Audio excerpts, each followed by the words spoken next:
Welcome to the pivot. A little bit ago, we started some different things, having pivotal conversations.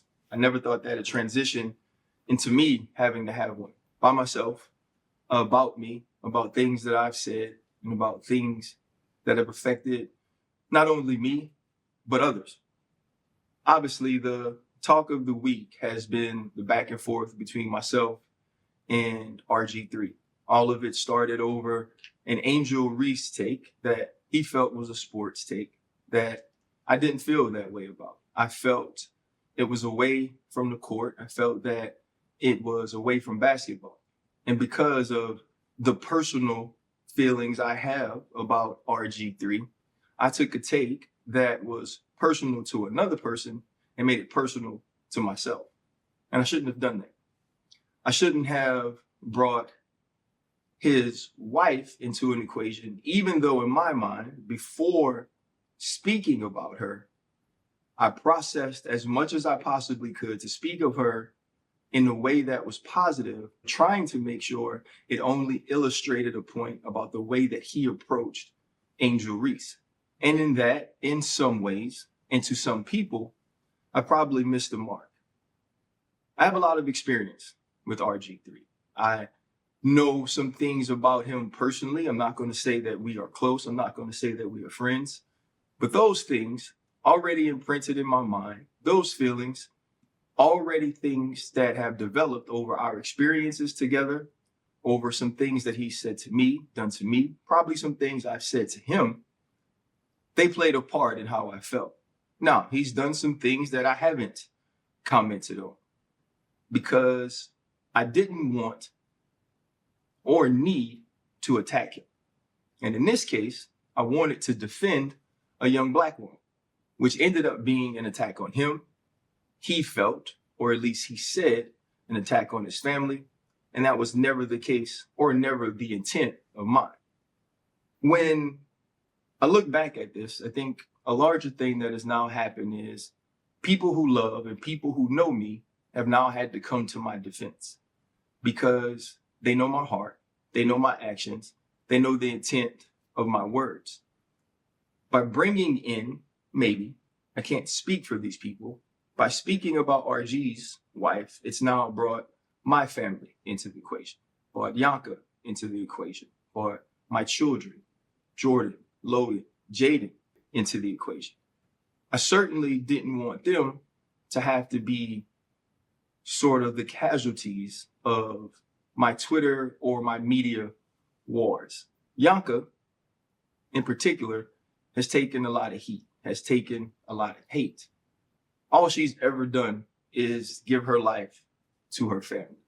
All she's ever done is make sure all of our kids, yes, that includes Jaden and Jordan and Logan, had the best home life, the most present mother, the best provider, the best support system that they possibly could. And then after that, after taking care of that family for decades of her life, she's now moved on into getting a degree, getting a master's, starting a PhD program, and now working to counsel and take care of others. She does not deserve the hate that she got because of me.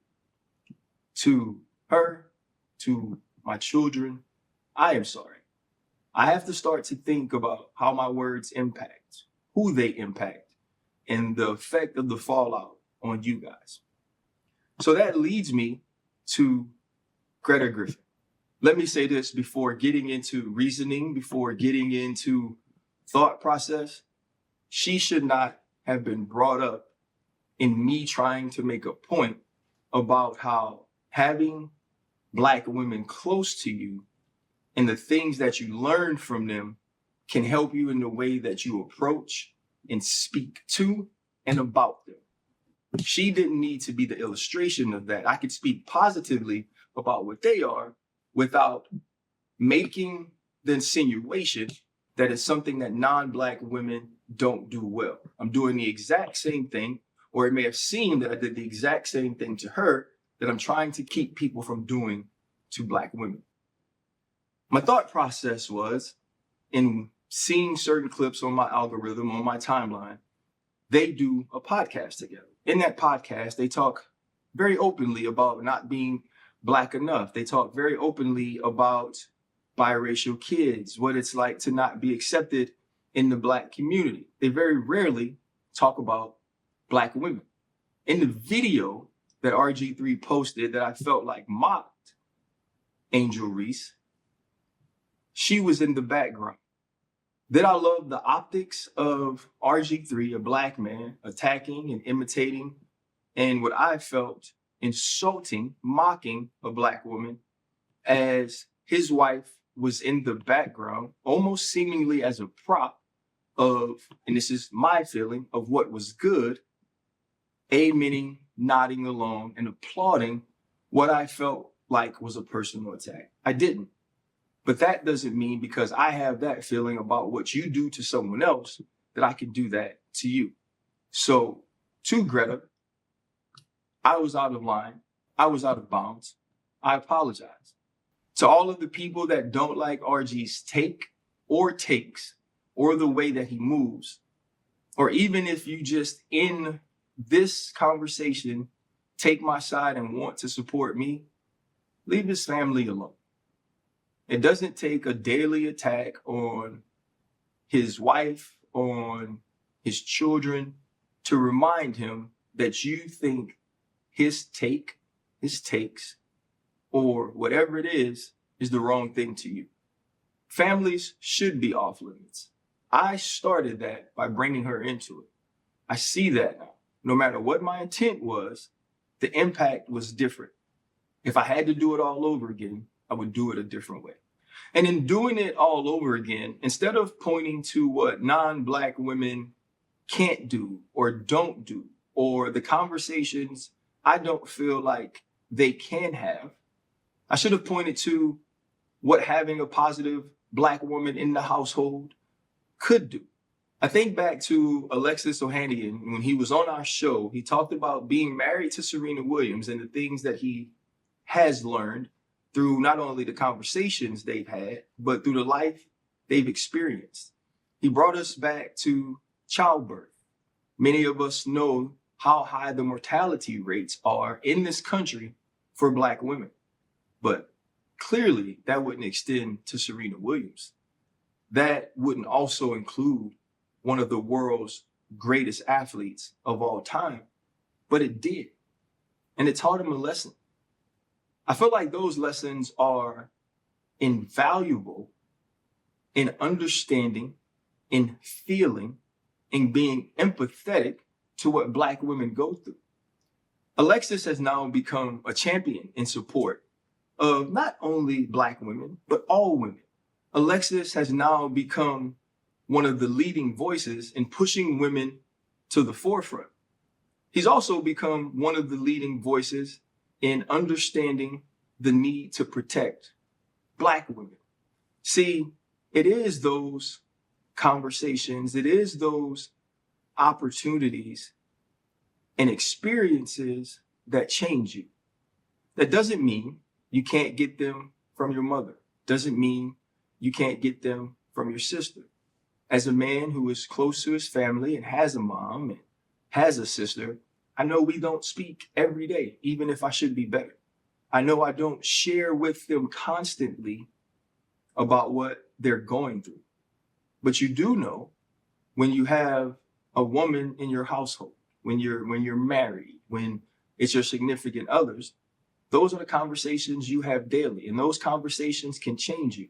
So it's not about what a non-Black woman can't bring. It's about the clarity. It's about the levity. It's about the level of understanding and conditioning that having a Black woman around can bring. It doesn't mean that that's the way you have to choose. You love who you love. And I believe that everybody's created in God's image. But in that, that person will shape your experiences. And it's that sort of front row seat to their lives that impacts the way that you move, the way that you react, the way that you act, the way that you behave, the way that you speak. And it impacted me walking into that. you know, how the algorithm works, there's a lot of podcasts that pop up on my timeline. And I was seeing so many of these podcasts, whether it be former athlete or these relationship podcasts. And the question would often be, why do Black men date outside of their race? The first thing I thought about is either other men of other races aren't answering this question or don't date outside of their race enough for it to be a question, because I never hear their answer. And so it doesn't feel, at least to me, that they are constantly having to justify their choices in relationships by propping up another set of women over women that look like them. And it was starting to be that feeling that it seemed that when Black men talked about why they dated outside their race, it was because the other women were more of this or less of something negative, rather than saying, it's not about whether I'm dating a Black woman or a woman outside of my race. It's about dating the particular woman I'm dating and I care for her. And that was on my soul because I didn't feel like we had to demean and put down Black women to say why we chose to love who we love. And in my proximity to Black women, getting home from the draft and having the conversation about how refreshing it was to see Rakia Jackson sitting next to Pierce when he was drafted.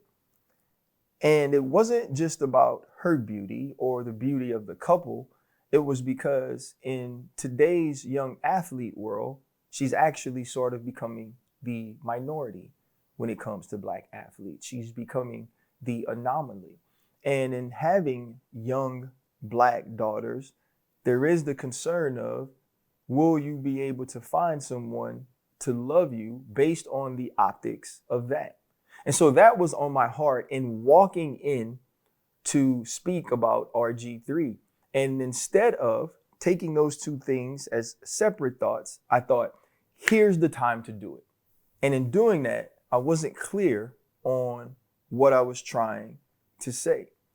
I wasn't trying to say that all people that date outside of their race are like that. I was trying to say there's a particular sect of people. And it was on my heart as it pertained to RG3 because in all of his clips, I never truly see he, or when he's doing his podcast, that's a co-hosted podcast, I never see them talk about the value of Black women. And the first time I get to see you talk about it, it's to say or to attack, at least in my opinion, one of them personally. And so now I've mixed two things that didn't necessarily have to go together. And in mixing those two things, I lumped a group of people into an always category that I shouldn't. I called a dear friend of mine named Amanda. Amanda is a blonde-haired woman who is married to a close family friend of ours, Paul. They are both family friends. They are both family. And I messaged her and I said, can I please give you a call? The first thing I asked her was, did I offend you? Did my words hurt you? And we had about a 40-minute conversation about the things that I said. And she said, and normally you articulate things so well. She said, but I couldn't find the separation between what you were talking about and us. I failed there because when I look at Amanda, I don't see someone that is propped up because of her skin. I don't see a man in Paul who only loves his wife because of her skin color and then puts down Black women in order to justify that. It also doesn't mean that Amanda isn't extremely conscious about having decisions that affect the world of African American people because she knows she's raising two Black boys. So not only to Amanda and Paul, because I'm close to them, but to any woman who not only loves a Black man, but loves Black people and stands in the gap for them and works to not only be an ally, but works to empathize and understand.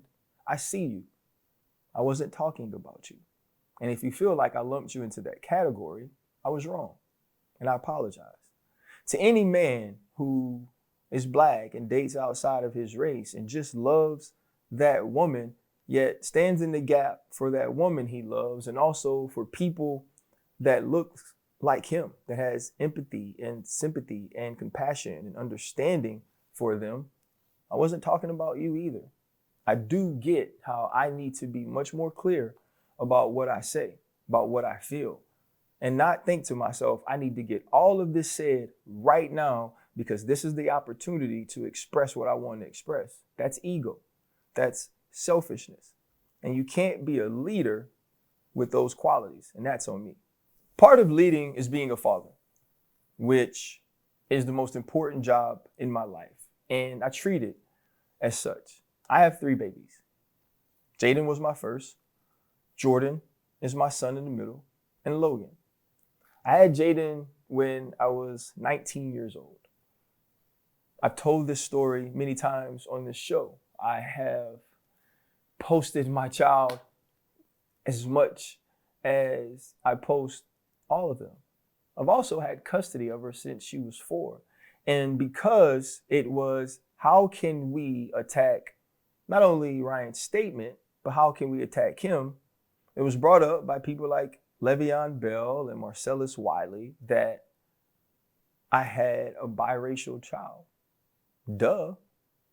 Marcellus Wiley actually went on a rant a while ago to say, we get it, you had a baby with a white woman. And now all of a sudden it's news, as if I was trying to hide her. And Le'Veon Bell says, I blocked him because of it. That's not why I blocked you.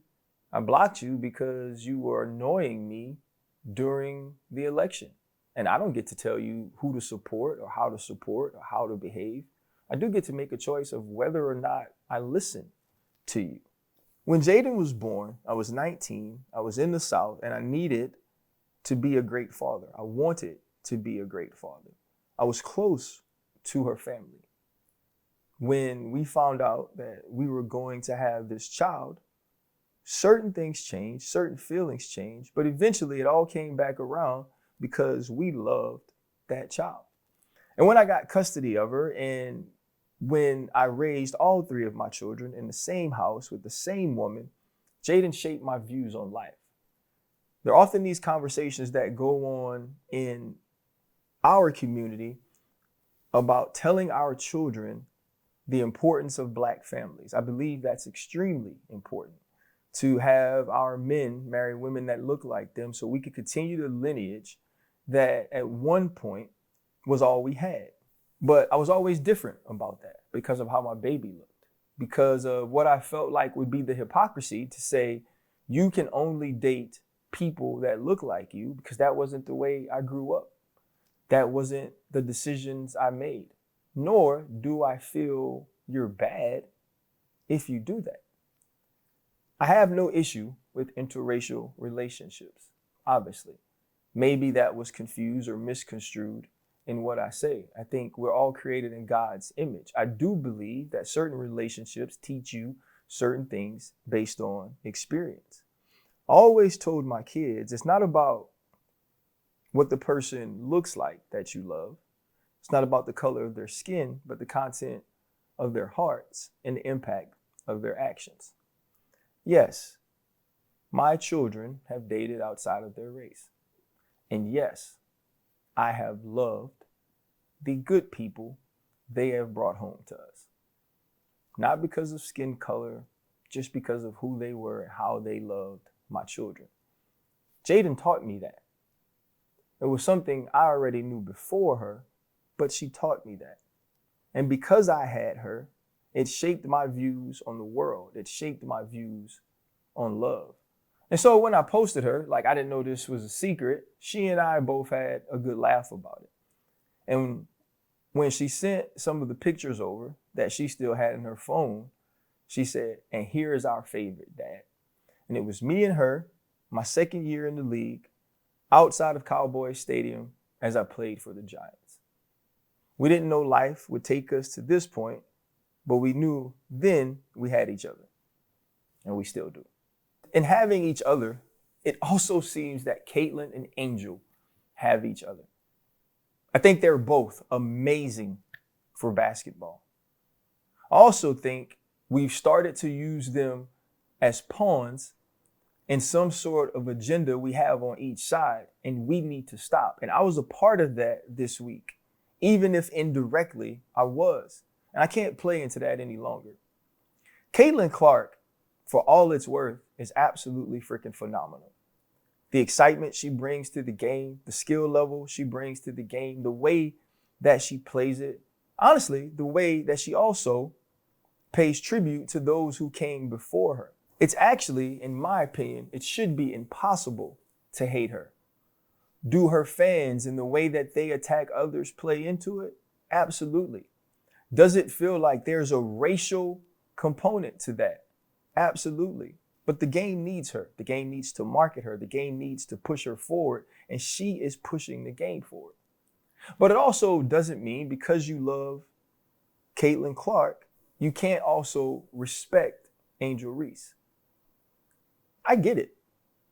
If you want to talk about her game and say that they aren't on the same level, that's a conversation you can have. I think Caitlin Clark is on her way to being the face of the league after A'ja Wilson is gone.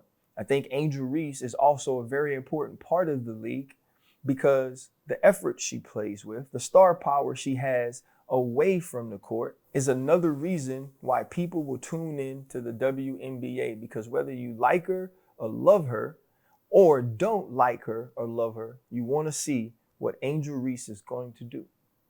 And that's good for a league that wants you to turn on the TV to see it. So why can't we respect both ladies? Why can't, if you're African American, you look at simply the skill set of Caitlin Clark and respect what she's going to do, what she has done, without being a coon, without being a sellout? And why, if you love Caitlin Clark and you aren't a black person, does Angel Reese have to be her villain? The two can coexist individually and be good for the game collectively, if we let them. And moving forward, I'm going to let them. The hardest part about weighing in on a lot of things, whether it be sports or non-sports, is that people just read headlines, which I realize every time I say something. And I do believe it's because they try to kind of shut off once race is involved. I do believe things in this world have racial components to it. I don't believe everything is. And I don't believe everything that has a racial component to it is racism. It is a word, though, that I think now people who want to not necessarily protect racism, or maybe just don't want to hear about it initially or immediately say you're race baiting if you bring it up, right? Race baiting is trying to incite aggravation or incite anger as it involves race relations in order to have some sort of political or personal gain. Fighting for the equality of minorities is not in any way going to give me or anybody else political or personal gain, but it may incite anger. It may incite anger that equality and the treatment of all people is important to you, because it is important to me. And I try to bring it up in the cultural nuances of sports sometimes, but those things get twisted in the headlines. Shedeur Sanders, for instance. I was speaking about the coverage of Shedeur Sanders, not the actual draft stock of Shedeur Sanders. And I said to myself that his bravado, his confidence, the way he's unapologetically himself and unapologetically black can play into why we're hearing the anonymous sources that are allowed to be reported on so often. Because the people who are covering him are slightly uncomfortable with the unfamiliar way in which he is approaching not only interviews, but the way that he is approaching a process. And everybody went, oh my gosh, let's write the title that Shedeur Sanders is falling because he's black. I never said that, because that would actually make me stupid when I know the number one pick is going to be Cam Ward. When I know that Lamar Jackson has won 2 MVPs, when I know that Dak Prescott is the highest paid quarterback in the NFL, when I know that Patrick Mahomes is the best player in the NFL. I get that my brand is important. I get that I want to push it forward, but I also want to push us forward as we come together. Maybe the way that I've been approaching getting everyone to be treated equally is something that causes dissension because you feel like you have to be on either side of it. Going forward, I will work to bring people together. I will also work to make sure that the voiceless, that the dismissed, that the devalued have a voice in me. That is part of me that I can't change. The part I can is being clearer. The part I can is being more thoughtful and making sure that as I bring up one particular group of people, I don't bring down the other. I'm gonna still be like this. This is who I am. I don't really want to change it, but I will change this. If you got something to say about me on Twitter, if you got something to say about me on your videos, which seems popular to make for some people, then say it. I ain't responding. It's not worth it to me. You aren't worth it to me, but it's certainly not worth it for my family to have to defend me, for my friends to have to defend me, for people who have an investment in who I am to have to wonder if I'll have my job the next day. Robert's reaction to what I said wasn't to engage me in conversation. It was to call for me to be fired. I don't know what those next steps are. I do know that I've known him for 12 years. I've worked with him in 2 separate occasions, and I supported him in both of those. Whether it was just a letter to be yourself, whether it was speaking to the locker room about getting behind him, no matter what our personal thing was, I knew that he needed someone to have his back when he wasn't around. I allowed some of the things that happened between us to seep into my thought on what at least he thought was a sports take, to take this entire thing to a place where it shouldn't have been. It is my job to build up all people. It's my job to be as positive as I can about humanity. More importantly, it is never my job to tear down another Black man, no matter how I feel. For that, for the community that I represent, for the community that I want to push forward, I feel that I've set us back in a little bit. I have put us in a place to now we are pitted against each other. Let's not be pitted against each other. I have nothing else to say about him. I have nothing else to say about that take. And I wanted to do this because if everybody else was going to talk about what I meant, I felt it would be good to tell you what I meant myself.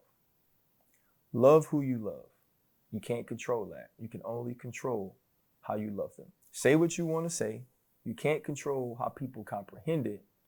You can only control the thought that you put into it.